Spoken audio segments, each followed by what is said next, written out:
देखो वो हमेशा यही कर रहे हैं। जब वो हमारे गांव में वोट मांगने जाएंगे और आखिरी व्यक्ति, जो प्रधानमंत्री जी ने ये कहा था कि आखिरी व्यक्ति तक हम लाभ पहुंचाएंगे, तो इन्होंने जो भूस भरने की जो बात कही है वो आखिरी खड़े हुए व्यक्ति तक का है कि ये किसानों के हम भूस भर देंगे।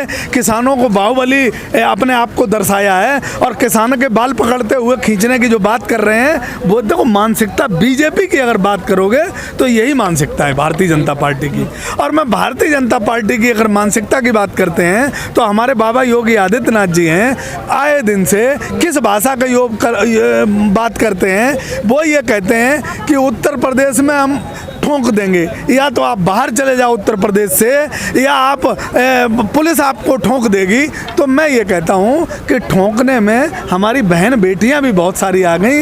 इन्होंने ये नहीं समझ पाया कि किसको ठोकना है, किसके साथ बदतमीजी करनी है। आज उत्तर प्रदेश का ये हाल है कि उत्तर प्रदेश की बेटियों के साथ और उत्तर प्रदेश के किसानों के साथ, उत्तर प्रदेश के मजदूरों के साथ क्या हो रहा है। लाइव में ज़िंदगी में पहली बार विधानसभा लखनऊ के अंदर किसी ने अपने ऊपर मिट्टी का तेल डाल के और आग लगाई और पुलिस और प्रशासन और वहाँ लोग खड़े देखते रहे।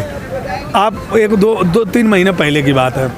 कई जिलों में ऐसा होता है कि लोग प्रदर्शन करते करते मर जाते हैं। आपने देखा होगा कि भैंस ले गए, भैंस का कर्जा माफ़ नहीं हुआ, भैंस बांध दी जाके, किसी ने रिश्वत में भैंस देने की बात कर दी। तो आपने समय समय पे ऐसी चीज़ें देखते रहे होगे। लोग कितने दुखी हैं, कितने परेशान हैं। हमारे महाराज जी अगर जनता पे ध्यान दें तो जनता बहुत दुखी है। अगर उत्तर प्रदेश में FIR दर्ज नहीं हो रही, उत्तर प्रदेश की जनता परेशान है, उत्तर प्रदेश में ठोकने की बात करते हैं। एक बार जनता में आके जनता की बात तो देखें, एक बार कानूनों को तो पढ़ें, एक बार ड्राफ्ट पढ़ लें। मुख्यमंत्री जी सुते अगर किसान का बच्चा बन के और ड्राफ्ट पढ़ के अगर वो न कहने लगे कि ये कानून वापस होनी चाहिए तो मैं मानूंगा। ये एक्चुअली हमारे मुख्यमंत्री जी ने ड्राफ्ट ही नहीं पढ़ा वो कि इस ड्राफ्ट में है क्या, उनको पढ़ना चाहिए।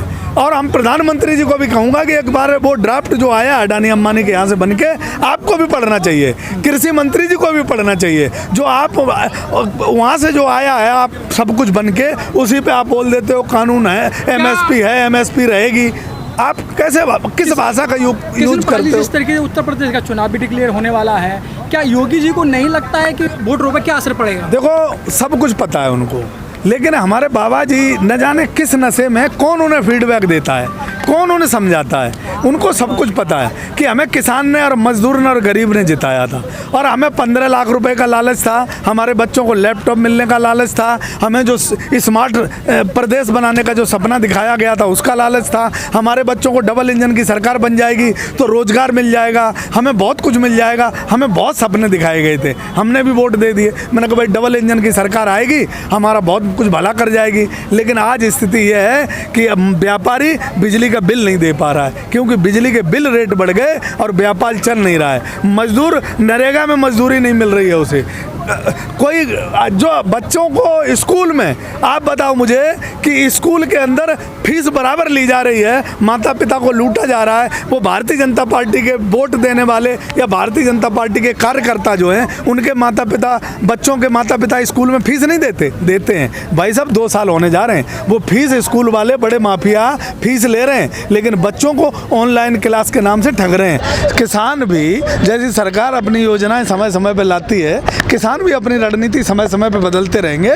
और ये आंदोलन का 1 दिन 2 दिन का नहीं है। जब एक बात बताओ, जब आज़ादी के आंदोलन आप देखोगे तो 150 साल चला था आज़ादी का आंदोलन। आज़ादी ऐसे ही नहीं मिल गई थी। और लोहिया जी ने जो आंदोलन इंदिरा गांधी जी के खिलाफ चलाया था वो 35 साल के लगभग चला था। ये आंदोलन लंबे चलते हैं और ये सरकार 2024 तक मजबूत किसान ने कर दी है। और ये सरकार इतनी मजबूत है कि 2024 से पहले जब तक इसको एक वोट की चोट नहीं दी जाएगी राज्य बाई राज्य, तब तक ये सरकार मानने वाली नहीं है। क्योंकि ये सरकार किसान ने और मजदूर ने इतनी मजबूत कर दी है कि ये सरकार इतनी नशे में चूर हो गई, सत्ता के नशे में, कि वो सरकार किसान को तो कुछ समझती नहीं, देश के मजदूर को कुछ नहीं समझती, देश के छोटे उद्योगपति को, व्यापारी को कुछ नहीं समझती।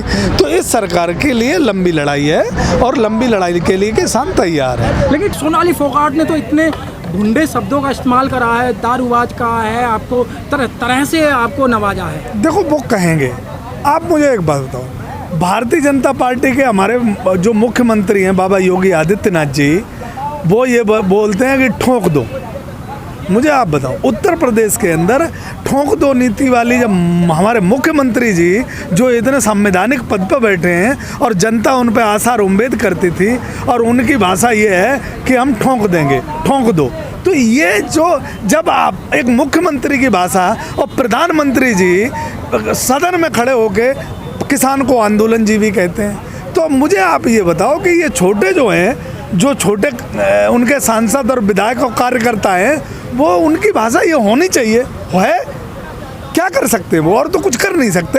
किसान को दे क्या सकते हैं, किसान को यही दे सकते हैं। अगर किसान को कोई कुछ दे सकता है, ये कानून अगर वापसी कोई कर सकता है, तो देश के प्रधानमंत्री जी कर सकते हैं, बाकी किसी की ताकत नहीं है। देश प्रधानमंत्री जी ने साफ मना कर दिया है, कानून में कोई फेरबदल नहीं होगा। तो कानून में फेरबदल नहीं होगा तो किसान ये अपनी जमीन ऐसे देगा नहीं। एक बात समझ लो, किसान ये अपनी जमीन ऐसे छोड़ेगा नहीं, क्योंकि इसकी नस्ल और फसल की लड़ाई है। ये अपनी आने वाली नस्लों को अडानी अंबानी मजदूर नहीं बनाएगा। अपनी नस्लों, अपनी जो जिंदगी, अपनी औलादें जो हमारी आ रही हैं, या जो शहरों में बच्चे व्यापारी हैं, छोटे व्यापारी, उनके बच्चों को 50 रुपए की 2 रोटी मिलने वाली हैं पैकेट में, वो किसान नहीं होने देगा। क्योंकि जब भी लड़ाई, अगर देश में इतिहास निकालोगे, जब भी लड़ाई लड़ी गई तो किसान के बेटे ने लड़ी, किसान से जो जमीन से जुड़े हुए लोग हैं उन्होंने लड़ाई लड़ी। आज जो राजनीति में जो आए लोग हैं वो किसान के बीच में से आए, किसान का दिल जीत के आए। मैं कह रहा हूँ प्रधानमंत्री जी ये ना कहते कि मैं चाय वाला हूँ तो जीत जाते, नहीं जीतते। प्रधानमंत्री जी ये ना कहते कि मैं गरीब माँ का बेटा हूँ तो इनकी इतनी सीटें आ जाती, नहीं आती। प्रधानमंत्री जी ये ना कहते कि मेरी माँ ने गांव में घरों में बर्तन धोए तो प्रधानमंत्री जी प्रधानमंत्री बन जाते, नहीं बनते। तो मैं ये कहता हूँ कि जितने भी नेता और IAS PCS बहुत सारे, और जो इतनी बड़े ओहदे पे पहुँचे हैं, वो गरीब की परिवार से पहुँचे, गरीबों के यहाँ से पहुँचे हैं। लेकिन वो बात अलग है कि समय में जाके बदल जाते हैं। नेता आज भी गरीबों से निकल के जो गए हैं, उनका दिल गरीबों के लिए कुछ करने का करता है, लेकिन वो करते भी हैं। लेकिन प्रधानमंत्री जी को ये समझा था देश की जनता ने कि प्रधानमंत्री जी हमारे लिए बहुत कुछ करने वाले हैं, हमारी गरीबी दूर हटा देंगे, हवाई जहाज में बिठा देंगे हवाई चप्पल वालों को, हमें हाई स्पीड ट्रेन दे देंगे, हमें स्मार्ट सिटी का सपना दिखा देंगे, 2 करोड़ रोजगार में, मतलब हमारा एक बेटा फौज में, आर्मी में, सिविल में कहीं तो लग जाएगा 2 करोड़ रोजगार में, और हमें 15 लाख नहीं देंगे तो कम से कम हमारी जीवन का जो है एक सुचारू रूप से ज़िंदगी चलने लगेगी। जो हमारा कर्जे पर कर्जा हम पे होता जा रहा है, कहीं मुझे राहत मिलेगी। लेकिन प्रधानमंत्री जी ने हमारी ज़मीन बेच दी, 2 करोड़ रोजगार प्रति साल लिए हैं। हमारे प्रधानमंत्री जी ने सिर्फ किसान को और मजदूर को मजदूर बन के, गरीब बन के धोखा दिया है। उस धोखे से किसान परेशान है, और यहाँ तक कि हमारी ज़मीनें भी दे दी। अब वो ज़मीनें जब आखिर में हमारी जो कमाने खाने का साधन है, पेट भरने का जो जरिया है, वो भी ख़त्म कर रहे हैं, तो ये हमारे लिए करो और मरो की लड़ाई है। इसको अगर कानून आप पढ़ोगे, जो आदमी, मैं आपके माध्यम से ये कहना चाहता हूँ कि जो आदमी इस ड्राफ्ट के बारे में नहीं जानता, वो एक आंदोलन में आए, और यहाँ जो किताबें बट रही हैं, ये आंदोलन में लोग समझा रहे हैं, उन्हें समझो।